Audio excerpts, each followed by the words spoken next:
Salut les investisseurs, dans cette vidéo on va mettre à jour le screener croissance à prix raisonnable pour les États-Unis. Abonnez-vous à la chaîne si ce n'est pas déjà fait. On commence tout de suite avec les paramètres du screener. Comme d'habitude, j'exclus toute une palanquée d'industries dans lesquelles je n'aime pas investir. Immobilier, banque, assurance, automobile, pharmaceutique, etc. Mais ça nous laisse quand même beaucoup d'industries. On va prendre des sociétés états-uniennes qui sont cotées aux États-Unis, une capitalisation boursière supérieure à 20 milliards de dollars. Ça peut paraître élevé, mais en fait les proportions, les dimensions aux États-Unis, c'est incomparable par rapport à l'Europe en termes de marché boursier. Même en étant aussi restrictif, on a énormément d'entreprises, donc on peut se permettre d'être aussi restrictif. On va se mettre vraiment des capitaux investis à 7%, notre critère de qualité quand même. Comme on est aux États-Unis, les multiples sont en général un peu plus élevés qu'en Europe, donc on peut s'autoriser 22 fois le ratio cours-bénéfice sur les 12 prochains mois, c'est-à-dire qu'on prend en compte les prévisions des analystes, et par rapport à ces prévisions de bénéfices, on se paye maximum 22 fois, et on va se mettre sur une croissance du chiffre d'affaires en rythme annualisé sur 5 ans d'au moins 15%. On y va. Comme d'habitude, explication des différentes colonnes, le symbole de cotation boursière de l'entreprise, le nom de l'entreprise, l'industrie dans laquelle elle opère, la capitalisation boursière, la croissance du chiffre d'affaires en rythme annualisé sur 5 ans, la même chose sur 10 ans, des multiples de valorisation par rapport aux 12 derniers mois, donc valeur d'entreprise sur EBITDA, ratio cours-bénéfice, ratio cours-free cash flow, et le ratio cours-bénéfice sur les 12 prochains mois en prenant en compte les prévisions des analystes.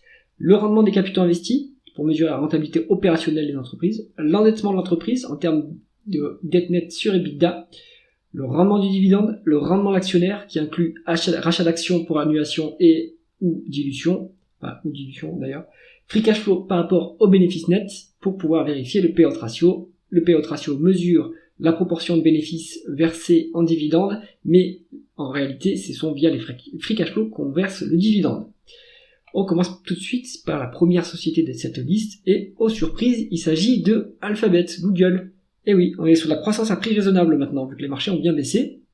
1,8 trilliard, je sais pas comment on dit, de market cap, 16,7% de croissance du chiffre d'affaires en rythme annualisé sur 5 ans. Sur 10 ans, c'est 18, donc en fait, on décélère, mais un tout petit peu, ça reste très fort. Sur les multiples des 12 derniers mois, on est à 13,3 en valeur d'entreprise sur EBITDA, 18,9 en ratio cours-bénéfice, c'est pas très cher payé, 25,5 en ratio prix sur free cash flow. Un petit bémol, sur les sociétés de logiciels, il faut prendre en compte les stock-based compensation, les rémunérations en actions, ce sont les options ou les actions qui sont versées aux ingénieurs de la société. Ça gonfle les free cash flow, puisque c'est pas forcément une dépense non cash, mais en fait, une fois que ces actions ou ces options seront exercées, eh bien ça va diluer les actionnaires en place. Donc en fait, il faut l'inclure dans les free cash flow. Si on ne tient pas compte des prices sur free cash flow, par rapport au bénéfice des 12 prochains mois, on est à 17 sur Alphabet. C'est pas cher quand même. Par rapport à l'historique de la boîte, c'est pas très cher. En rendement des capitaux investis colossal à 27%, on est évidemment cash net, avec une telle rentabilité, c'est normal qu'on soit cash net. En rendement du dividende à 0,5%, ça fait pas très longtemps qu'on verse des dividendes. En rendement actionnaire à 3,75%, on rachète des actions assez massivement chez Alphabet. Est-ce qu'on a les moyens de cette rémunération? Le payout ratio par rapport au bénéfice, il est à 7%. Les free cash flow sont à 72 milliards de dollars. N'importe quoi. Donc 72 milliards de dollars. On est en réalité peut-être à 13% de payout ratio. Donc on a les moyens. Enfin, si vous désenlevez les stock-based compensation, on est peut-être plus élevé. Donc bon, on a les moyens de verser ce dividende, mais de toute façon, le gros de la rémunération de l'actionnaire, il passe par les rachats d'actions, qui est un niveau intéressant.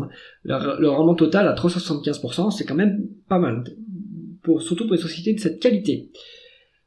En fait, on a deux Alphabet, puisqu'il y a deux classes d'actions. Chez Alphabet, on passe à Meta Platforms. Et oui, Meta Platforms, encore une des 7 magnifiques. Maintenant, on est donc à 1,3 trillion de market cap, 18,4% de croissance du chiffre d'affaires en rythme annualisé sur 5 ans, contre 29,5% sur 10 ans. Donc ça décélère quand même pas mal sur Meta, mais ça reste élevé comme croissance.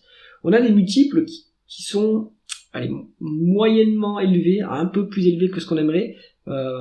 Sur les 12 derniers mois, on a 14,3 en valeur d'entreprise sur EBITDA, 21 en price earning sur les 12 derniers mois. Moi j'aimerais être en dessous de 20 pour m'intéresser à cette société, même si je n'investirai jamais dans des sociétés de croissance. On est à 23,5 en price to free cash flow, Mais ça, il faut retraiter des stock-based compensation, évidemment. Sur les 12 prochains mois, on est quasiment à 20. Donc c'est pas si cher payé si on fait confiance aux analystes. Rendement des capitaux investis colossal également, à 27%. Donc très bonne rentabilité opérationnelle. On est cash net, évidemment. 0,4 en rendement du dividende. Donc ça fait pas très longtemps qu'on verse un dividende. Et 3,85% en rendement actionnaire. Énorme rachat d'actions. On a les moyens de verser ce dividende avec le payout ratio qui a 8% et qui est à peu près confirmé par les free cash flow, mais il faut retraiter des stock-based compensation, évidemment. Bon, Alphabet Meta, là on est sur des niveaux où ça se rentre en portefeuille. Moi je les ai via un fonds, évidemment, via un ETF, mais si vous faites du stock picking sur de la croissance, chose que je ne fais pas, Alphabet et Meta, ça peut être intéressant. KLA Corporation, de quoi s'agit-il? On est sur une société qui est spécialisée dans la conception et la fabrication d'équipements de production de semi-conducteurs. Production de semi-conducteurs, ça nous rappelle ASML. Donc on va voir s'il se positionne sur le même marché ou si c'est un autre marché, mais ça me rappelle un peu ASML. Alors, donc bien sûr, il bénéficie de la forte croissance du secteur des semi-conducteurs. 84 milliards de dollars de market cap, 16,5% de rendement des croissances du chiffre d'affaires en rythme annualisé sur 5 ans. Donc forte croissance en accélération, parce que sur 10 ans on était à 13%, donc ça c'est bien.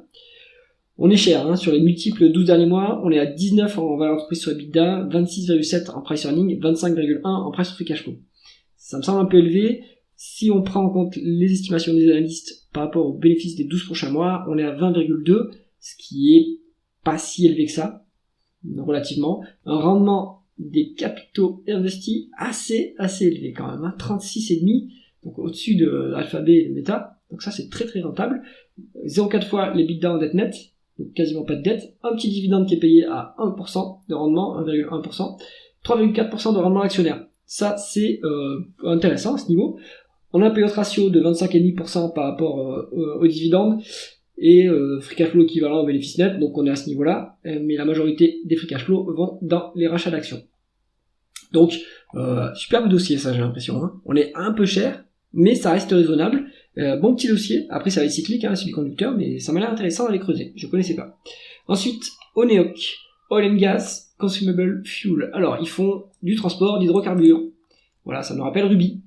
On est sur 51,6 milliards de dollars de market cap, 16,4% de croissance du chiffre d'affaires en rythme annualisé sur 5 ans.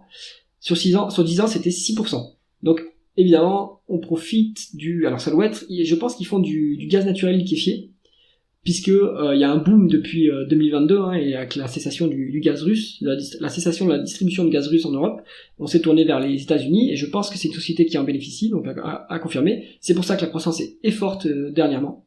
13,3 en valeur d'entreprise sur EBITDA, ça c'est moyennement élevé quand même. 16,7 sur le ratio court-bénéfice des 12 derniers mois, c'est pas très élevé pour une société américaine. 18 en price sur cash flow, c'est à peu près équivalent, donc là aussi ça reste raisonnable. 15,4 sur les 12 prochains mois, c'est pas si cher payé, et on est sur un rendement des capitaux investis convenable à 8%, pour une société industrielle c'est convenable.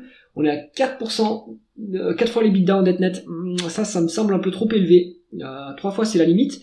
Est-ce que c'est une utilities? Est-ce qu'elle a la visibilité sur ses cash flows opérationnels?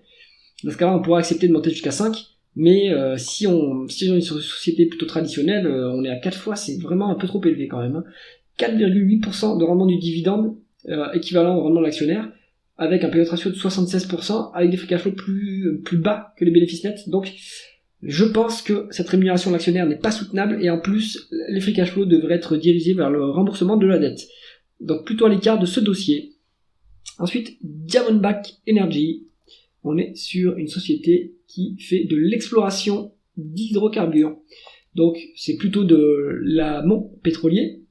On est sur 40 milliards de dollars de market cap, 21,7% de croissance du chiffre d'affaires en rythme annualisé sur 5 ans, très élevé, 35,8 sur 10 ans, donc on a un peu décéléré, mais ça reste quand même un niveau assez important. 7,1 fois la valeur d'entreprise sur EBITDA, ça c'est pas cher payé. Un price earning de 8,9, c'est pas cher payé. Un price free cash flow de 20,6. Donc je pense qu'il y a un problème peut-être ponctuel, peut-être structurel, à vérifier. Sur les free cash flow, peut-être une dépense à capital élevée. Ça m'étonnerait pas, pour le type d'industrie, là on est sur l'exploration pétrolière, donc ça m'étonnerait pas qu'ils aient une dépense à capital assez élevée. À voir donc si ça se poursuit par la suite ou ça se stabilise auprès des bénéfices nets. On a donc un ratio court-bénéfice des 12 prochains mois ici à 9,6, donc c'est pas cher payé.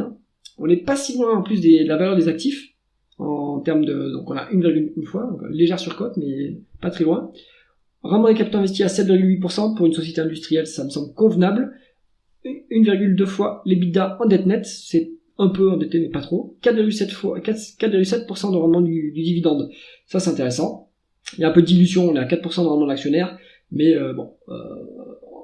c'est pas non plus alarmant à ce niveau. On est à 47% de payout ratio avec des free cash flow qui sont bien moindres que les bénéfices nets, donc attention à vérifier si cette rémunération de l'actionnaire est soutenable à ce niveau-là. Je pense pas, elle va peut-être se stabiliser, mais elle va pas forcément augmenter beaucoup plus. Petit dossier intéressant à analyser à mon avis, il faut vérifier les free cash flow sur la durée, comment ça se comporte. Dr Horton, on est sur un constructeur de maisons, 37 milliards de dollars de market cap, 16% de croissance du chiffre d'affaires en rythme annualisé sur 5 ans, assez proche de la croissance sur 10 ans, qui est à 16,5. Donc là, c'est bien. Aux États-Unis, le secteur de la construction est un peu en bas de cycle, comme en Europe. 7,5 en valeur d'entreprise sur EBITDA, c'est pas cher. 9,2 en price earning, 13,7 en price to free cash flow. Donc je pense que les free cash flow sont ponctuellement, mais à vérifier, moins élevés que les bénéfices nets, à vérifier. 10,4 en en ratio court bénéfice des 12 prochains mois. Donc c'est pas très cher payé. La croissance, on est sur de la croissance à prix raisonnable. Rendement des capitaux investis à 14%, c'est bon comme niveau de rentabilité pour une société plutôt on va dire industrielle entre guillemets. Une fois les EBITDA en dette nette, c'est pas trop endetté. 1,32% de rendement du dividende, donc ça il n'y a pas beaucoup de rendement sur cette société, mais on a 10,4% de rendement de l'actionnaire. Donc là j'ai l'impression que la société rachète des actions comme si aussi rapidement qu'elle le peut, parce que 10,4% c'est quand même colossal comme rendement de l'actionnaire. On a un payout ratio à 10,5%. Et avec des bénéfices cash flow moins élevés que les bénéfices nets, donc on est plus élevé que ça en payout ratio, mais en plus la majorité des free cash flows sont utilisés pour acheter des actions. Donc à voir si on peut racheter des actions durablement à ce niveau-là, mais je pense que le management met à profit cette décote du titre pour acheter massivement des actions et annuler les actions pour reluer les actionnaires. Donc bonne stratégie d'allocation du capital à mon avis. Ingersoll Rand Machinery, alors on est sur une société qui fait des compresseurs, donc compresseurs d'air, gaz, etc., etc. 29 milliards de dollars de market cap, 29% de croissance du chiffre d'affaires en rythme annualisé sur 5 ans, forte croissance en accélération par rapport aux 10 dernières années, on était à 11%. Une valeur d'entreprise sur EBITDA de 16,4, ça commence à être un peu cher, un price earning 12 derniers mois à 35, donc on a des free cash flow qui sont à 23, un price to free cash flow à 23,3, donc à mon avis, ce price earning, ses bénéfices, ils sont impactés par du non-cash, donc à vérifier. Par rapport aux 12 prochains mois, on a 21,1, donc c'est proche de notre limite de raisonnabilité, mais c'est pas si loin que ça. Ça reste pas trop cher pour une société de croissance, surtout avec une telle croissance. Rendement des capitaux investis à 8%, donc c'est convenable pour une société industrielle. 1,6 fois l'EBITDA en dette nette. On a un rendement du dividende à 0,11%, donc il n'y a quasiment pas de dividende, 0,9% de rendement actionnaire, un peu de rachat d'actions, mais rien d'extraordinaire. Le payout ratio est à 3,85%. Ils sont un peu de pareil. Alors peut-être qu'ils ont dû se désendetter et utiliser une grosse partie des free cash flow pour se désendetter, enfin des cash flow, des bénéfices pour se désendetter, bref. Mais ils pourraient augmenter cette rémunération d'actionnaire assez lourdement. Alors, c'est la fin de cette revue. Qu'est-ce qu'on va préférer dans cette liste? Alphabet et Meta. Ça me semble très intéressant à ce niveau-là. Sur Kaila Corporations, ça me semble aussi intéressant à ce niveau-là. Elle est un peu chère, mais c'est sur un secteur que j'aime bien. Oneok, c'est trop endetté. Diamondback, pourquoi pas, mais attention les free cash flow, donc plutôt à l'écart. Vu qu'on a le choix un peu dans cette liste, plutôt à l'écart de Diamondback. Dr Horton, vu l'allocation du capital, là je pense que c'est intelligent de se placer sur ce dossier, ou de s'intéresser à ce dossier, c'est pas un conseil d'investissement, mais vu comment il rachète des actions, je pense que en fait on a vraiment un coussin, on a un soutien du management via l'allocation du capital pour avoir une appréciation du capital sur ce dossier, donc c'est pas mal. Et sur Ingersoll, pourquoi pas également, c'est un peu cher payé, un peu trop cher payé à mon avis. Allez, on va garder Alphabet, Meta, Kaila et Dr Horton. J'espère que cette revue vous a intéressé. Si c'est le cas, mettez un pouce vers le haut et pensez à vous abonner à la chaîne. À bientôt.